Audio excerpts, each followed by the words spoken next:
Bom, o verão tá quase aí e hoje eu queria falar com você sobre um dos principais perigos objetivos no nosso verão aqui nas montanhas, especialmente da Serra da Mantiqueira e na verdade em vários lugares no Brasil, que são os raios. A minha ideia nesse vídeo é falar um pouco sobre como que os raios se formam, como é que eles atingem a gente, como é que a gente pode se proteger, evitar um acidente e por fim um pouco sobre como é que a gente pode agir caso um acidente aconteça, caso alguém seja atingido por um raio. E se você é montanhista, essa informação é relevante para você, já aproveita, se inscreve aqui no canal, que daí você recebe notificações, fica por dentro, ajuda o canal a crescer, me deixa motivado a fazer mais vídeo, compartilhar mais informação. Aproveita e também mostra esse vídeo, compartilha aí no Zap, mostra para os seus amigos que são montanhistas, que precisam aprender um pouco sobre raio agora durante o verão, que é a época mais importante para falar sobre esse assunto, beleza? Como eu já disse, o verão é uma época crítica para raio no Brasil. O Brasil é um dos países mais atingidos por raio no mundo. A cada 50 pessoas que morrem atingida por um raio, uma é no Brasil. Então é bem sério. E no verão a quantidade de raios é muito maior. E por que a quantidade de raios é maior no verão? Tem a ver com como é que os raios se formam. Basicamente, provavelmente tem outros jeitos aí, já vou dizer de cara que eu não sou nenhum especialista nessa área, eu não sou meteorologista, não sou eletricista, mas basicamente no verão a gente tem mais calor, né, mais energia solar chegando na superfície da Terra e voltando, né, subindo de volta para a atmosfera. Basicamente esse calor subindo, né, então pense naqueles dias que é quente, né? Dia de céu azul, de manhã tá um calorão, céu azul, já instalando o calor, aquele calor vai subindo, ao longo do dia, lá pelo meio-dia, você já começa a ver a formação de umas nuvens grandes, né? Aquelas cumulonimbus, aquelas nuvens que crescem para cima. Sí, cumulonimbus.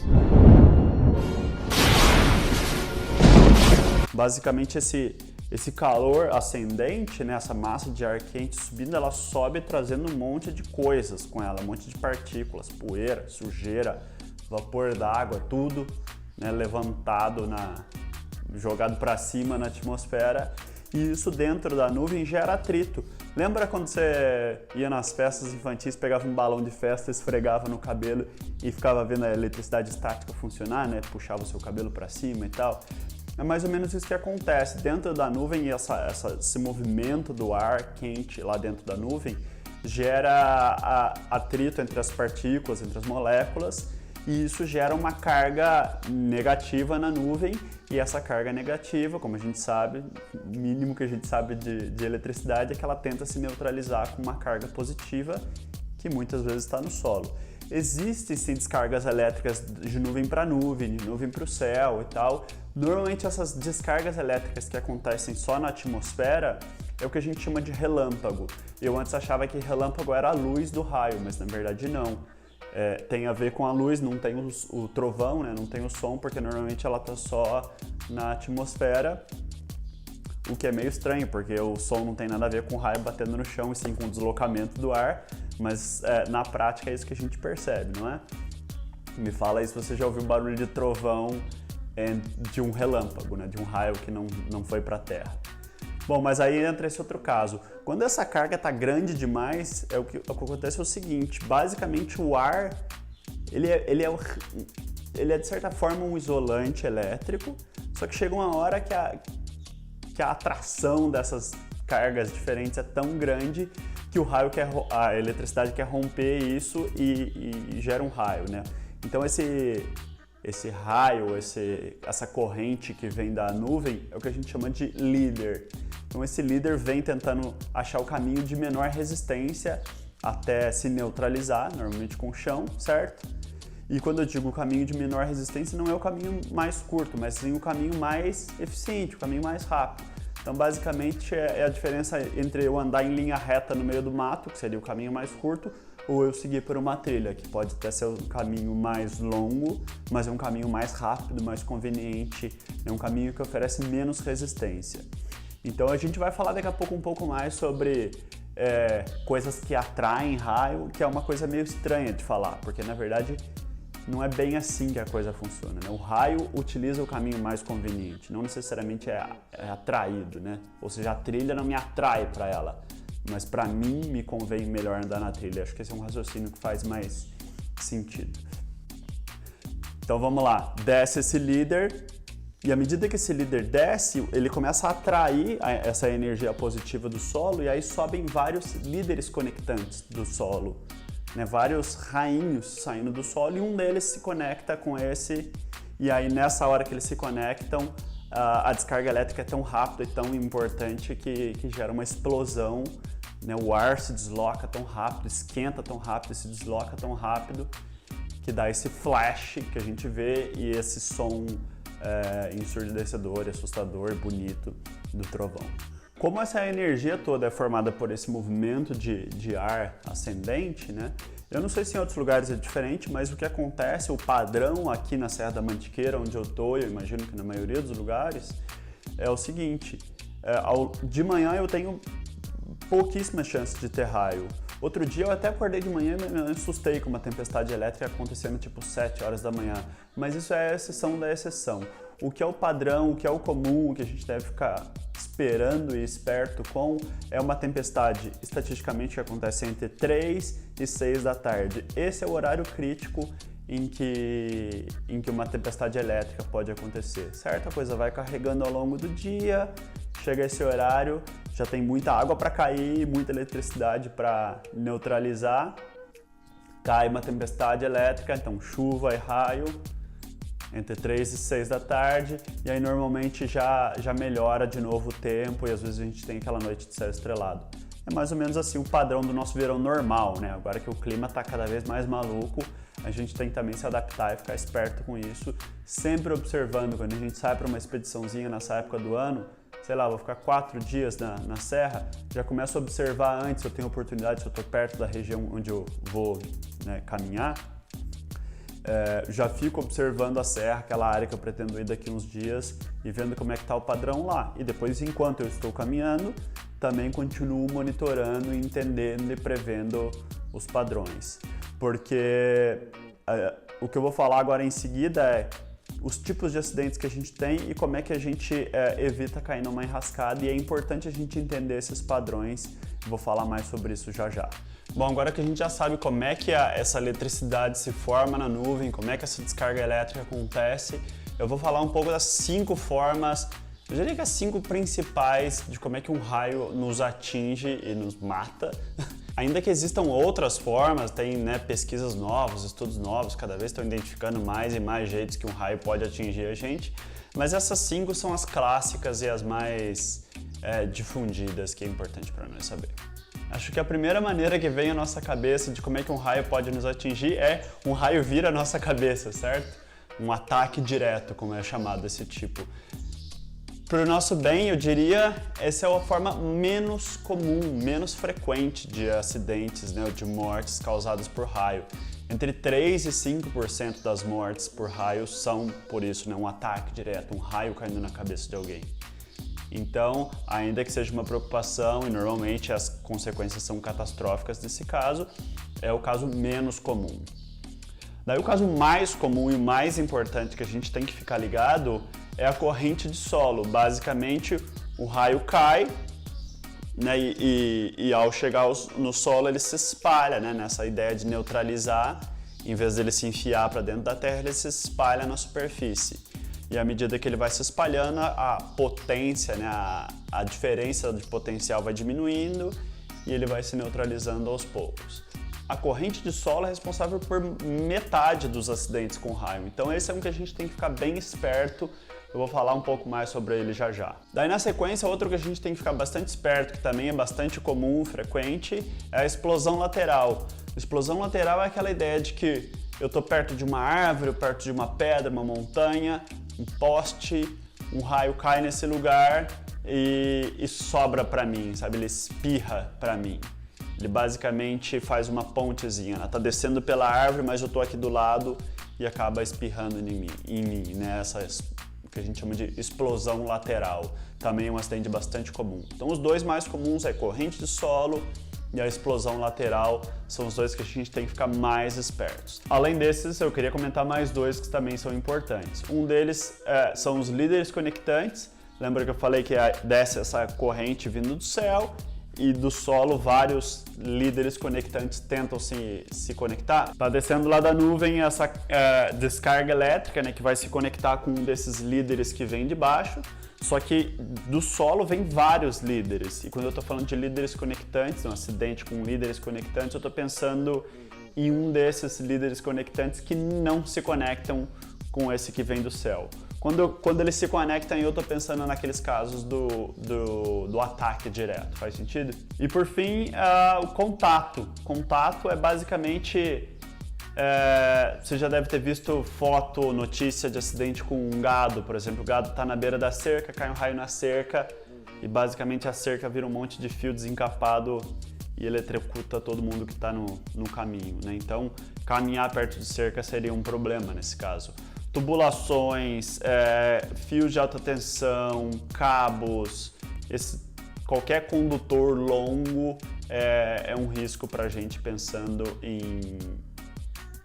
nesse tipo de acidente, né, por contato. Agora que a gente já entendeu como é que os raios são formados e os tipos de acidentes que eles causam, eu quero compartilhar contigo em 4 passos, por ordem de importância, como evitar acidentes com raio. O primeiro passo é sincronizar a sua visita com os padrões climáticos locais. O que isso significa?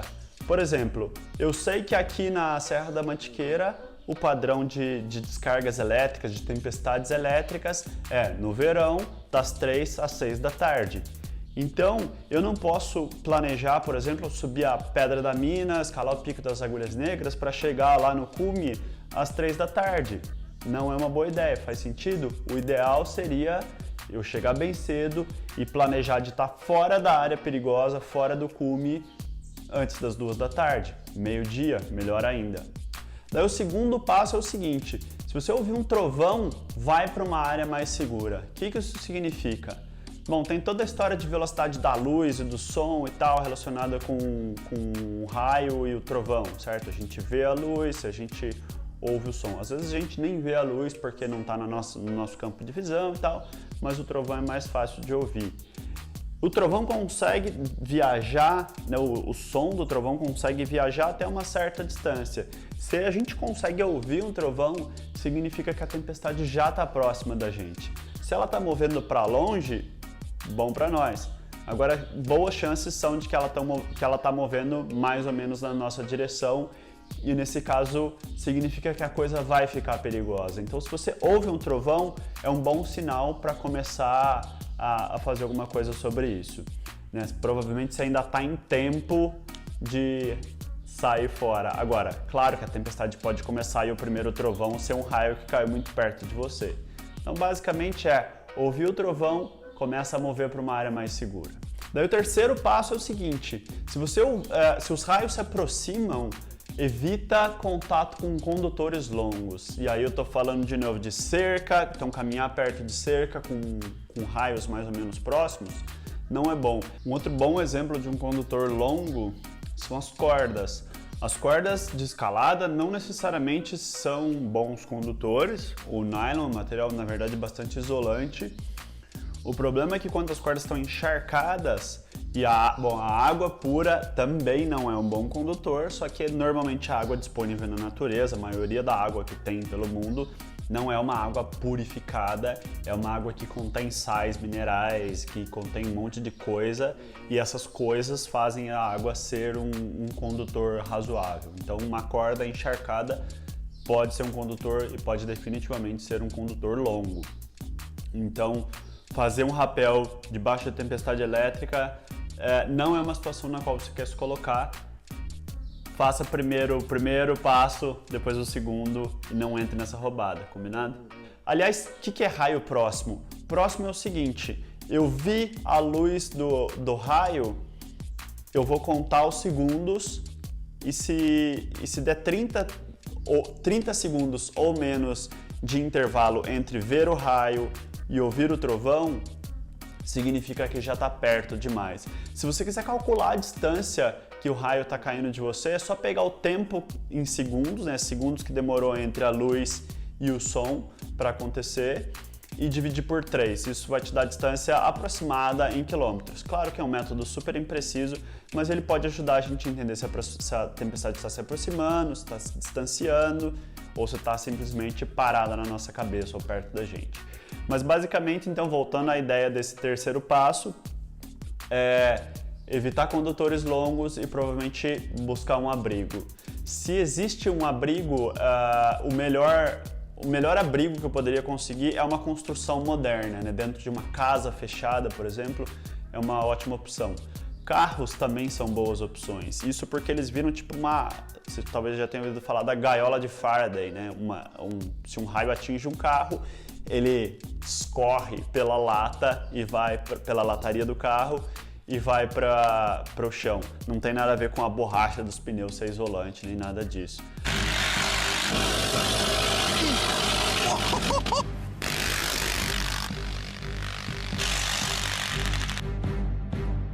So it works.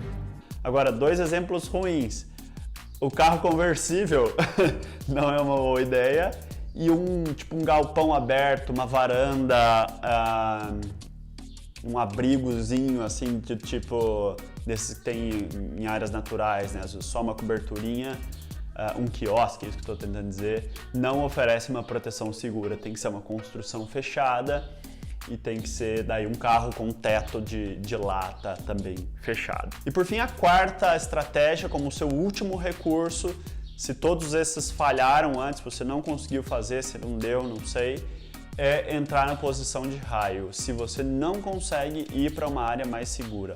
Basicamente, vamos pensar o seguinte, eu já fiz o melhor que eu podia, eu estou dentro de uma floresta acampando e chega uma tempestade no meio da noite, uma tempestade elétrica, eu começo a contar a distância, eu vejo que a tempestade se aproxima e daqui a pouco eu tenho, sei lá, menos de 10 segundos, que significa que, a tempestade está em cima de mim, eu estou realmente sob risco de ser eletrocutado.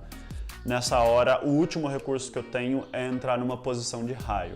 Tem basicamente 3 tipos de posição de raio. Uma é ficar em pé com os pés bem juntos, outra é ficar agachado com só a ponta dos pés no chão e encontrando os calcanhares. Muita gente pede para ficar com a mão no ouvido também, pensando no estrondo, né, no barulho do trovão que pode danificar sua audição. E outra posição mais confortável é sentar em cima do isolante térmico, idealmente em cima de uma mochila, algo que te isole um pouco do chão e ficar numa posição bolinha, posição de índiozinho sentado. Isso tudo, qual que é a ideia dessas posições de raio? Lembra quando eu falei da corrente de solo? A corrente de solo funciona o seguinte, o raio cai e ele se espalha daquele jeito que eu falei. Vamos dizer que no epicentro aí do raio eu tenho 1 milhão de volts. E aí logo mais eu tenho um anel de 900 mil volts, depois 800 mil volts, 700 mil volts e assim por diante.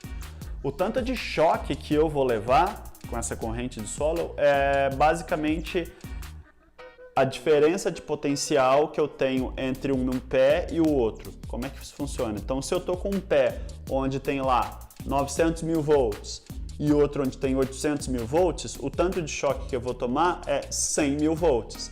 Então, a ideia de ficar com os pés juntinhos faz esse tamanho do choque diminuir. Então, em vez de eu tomar um choque de 100 mil volts, vou tomar um choque de 100 volts, sei lá eu. Então, essa que é a ideia de diminuir essa ponte, né? Por exemplo, uma pessoa caminhando com um bastão de caminhada é basicamente um quadrúpede. Por mais que o bastão, mesmo sendo metálico, fibra de carbono, o que quer que ele seja, ele não vai atrair o raio para ele, mas num caso desse ele pode fazer uma ponte, né? O raio então pode viajar da minha perna até o bastão de caminhada e o choque que eu vou tomar vai ser muito maior. Então a posição de raio te ajuda com isso. Mas o que é uma área mais segura, uma área menos segura? Eu gosto de dividir em 4 categorias. A primeira categoria, assim, o extremamente perigoso seria cumes de montanha, cristas, campo aberto, grandes lâminas d'água, né? Lagos, mar, Também está próximo de uma árvore alta, né? Um ponto proeminente. Eu posso estar num bosquezinho, numa florestinha, mas se tem uma árvore maior, zona, uma araucária grande, também é um bom condutor para o raio. Outra que às vezes as pessoas, que é comum de ter acidente inclusive, é uma boca de caverna, né? Uma caverninha, uma gruta, coisa do tipo. Sei lá, eu quero me esconder da chuva, primeiramente, nem tô tão ligado na tempestade, entro aí debaixo de um tetinho para me abrigar, água escorrendo, tá? O raio cai na pedra e ao passar pela boca da caverna, ele tem dois caminhos que ele pode fazer. Ou ele salta para chegar no chão, ou ele dá a volta pelo fundo da caverna. E aí você vira uma terceira opção que para o raio é maravilhoso. Você vira tipo um fusível, você vira a conexão entre o teto e o chão da caverna e ele prefere usar o seu corpo como um caminho menos resistente. Nosso corpo cheio de água, com minerais e tudo, é um bom condutor para a eletricidade passar. Então, essa é a categoria dos extremamente perigosos. Aí na categoria dos perigosos tá próximo de uma crista, essa segunda categoria, né? Próximo de uma crista. Se eu tenho a opção de descer uma crista ou descer mais por uma grota, montanha, quando eu estou saindo fora de uma tempestade, descer pela grota já é um pouco mais seguro, mas ainda arriscado à medida que eu estou próximo de um cume ou próximo de uma crista, né? Estar numa área alta ainda pode ser, alta em relação aos arredores, também é um problema. Se eu estiver mais baixo é melhor, é uma área perigosa ainda. Uma outra coisa que é interessante se a gente tem essa escolha é do lado do vento da montanha, ou seja, de onde vem a tempestade, é um lado que tende a ser mais atingido por raio. Então, se eu puder ir para o lado de trás, tende a ser um pouco mais abrigado. Pode ser que a coisa modifique um pouco se a tempestade passar para aquele lado e agora ela está só do outro lado. Mas se eu puder jogar com isso, eu também consigo me proteger um pouco melhor. Daí, pensando em áreas mais seguras, o meio de uma floresta mais baixa e homogênea, né, a altura da copa das árvores, é um bom abrigo, basicamente isso, né? Tá numa área mais baixa. Uma boa opção, que aqui na Mantiqueira às vezes tem e a gente consegue usar, é uma trincheira, né? Se eu tenho uma trilha de burro, trilha de mula, essas coisas que, causam bastante erosão, estraga bastante o ambiente, mas acaba gerando um certo abrigo anti-raio pra gente. Um abrigo ruim, né? Então uma categoria aí ok. Então esse cavado, desde que ele não esteja com água correndo dentro, que esteja mais ou menos seco, é um bom abrigo. E por fim, a última categoria dos abrigos realmente bons, que eu vou considerar o carro ou uma construção realmente boa. Tá dentro de uma barraca não significa absolutamente nada. Onde a barraca tá, sim, vai importar. Se eu estou acampado no cume da montanha, péssima escolha. Se eu estou acampado no meio da mata, uma escolha melhor. Bom, e o que a gente faz se alguém for atingido por um raio? Acho que é importante esclarecer que a pessoa não dá choque. Eu já vi amigos meus que caiu raio próximo, eles relataram que tudo ficava meio dando choquinho depois. Então, assim, a parte desses choquinhos que a gente fica tudo meio eletrizante, não existe um risco real de você ser eletrocutado, de encostar em alguém e a pessoa tá dando choque. Talvez essa é uma ideia que mistura com uma pessoa que está sendo eletrocutada por uma rede elétrica. A pessoa foi mexer lá no fio, caiu e tá lá sendo eletrocutada, você vai tentar ajudar e também é eletrocutado, né? No caso do raio, a descarga já aconteceu, já acabou e tudo bem. Beleza? Então, uma preocupação que a gente tem é da segurança da cena. Agora, uma boa ideia, pensando no pior dos casos, se alguma coisa acontecer e alguém for atingido por um raio e a nossa única opção é essa posição de raio, uma coisa que a gente pode fazer, que a gente deve fazer, é espalhar as pessoas, nem que seja em pequenos grupos. Sei lá, se eu estou acampado à noite, os grupos de barraca, né, cada um na sua barraca, idealmente as barracas distantes.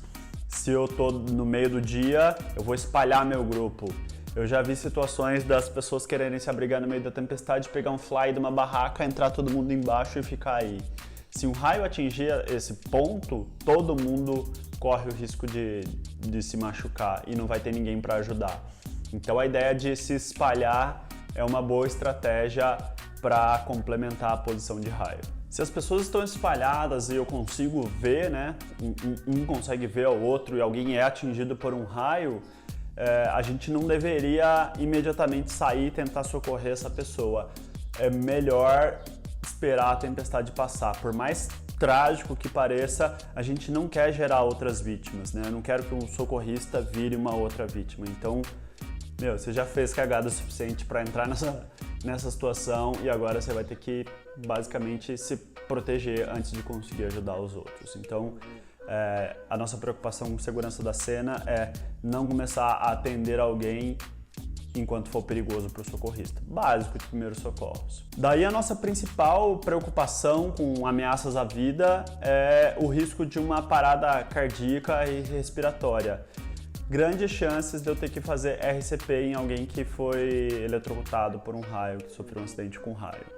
Então, procure treinamento, esteja em dia com o seu treinamento de RCP. Se você nunca fez um curso de primeiros socorros, pelo amor de Deus, é muito básico. Faça um curso de primeiros socorros, de preferência um curso de primeiros socorros em áreas remotas, se capacite, seja você profissional, amador, que só gosta de fazer trilha, deveria ser comum para todos nós que estamos aí na montanha ter um mínimo de competência e se manter competente com primeiros socorros. Bom, a minha ideia aqui não é te dar um treinamento de primeiros socorros sobre raio, eu só estou comentando algumas considerações, mas por favor não considere isso como instrução de primeiros socorros. Aprenda com um profissional, aprenda num curso, qualifique-se direito. Eu estou só comentando algumas particularidades com acidentes com raio. E o acidente com raio, né, os problemas para a vítima não param no acidente em si, né? Tem sequelas, tem problemas que podem aparecer na sequência. Então, basicamente, eu vou monitorar para problemas cardiovasculares, respiratórios e neurológicos. As pessoas podem ficar confusas depois de um tempo. Provavelmente essa pessoa vai ter dor de cabeça, vai ter sede, vai requerer cuidados e atenção e monitoramento. Para evacuação, qualquer pessoa que tem uma lesão óbvia, né, foi obviamente machucado por um raio, deveria ser evacuado e receber atenção médica adequada. Espero que essas informações sejam úteis e te ajudem, que tenha acrescentado alguma coisa. Se eu esqueci de falar uma coisa muito importante, eu sei que esse universo dos raios, dos acidentes com eletricidade com raio é enorme e eu tentei selecionar aqui um material pequeno, rápido, simples e objetivo para as pessoas lembrarem em campo do que eu falei e se cuidarem direito lá, mas se eu esqueci alguma coisa, por favor, comenta aqui e, passa essa ideia para frente. Obrigado por assistir até aqui, nos vemos na próxima.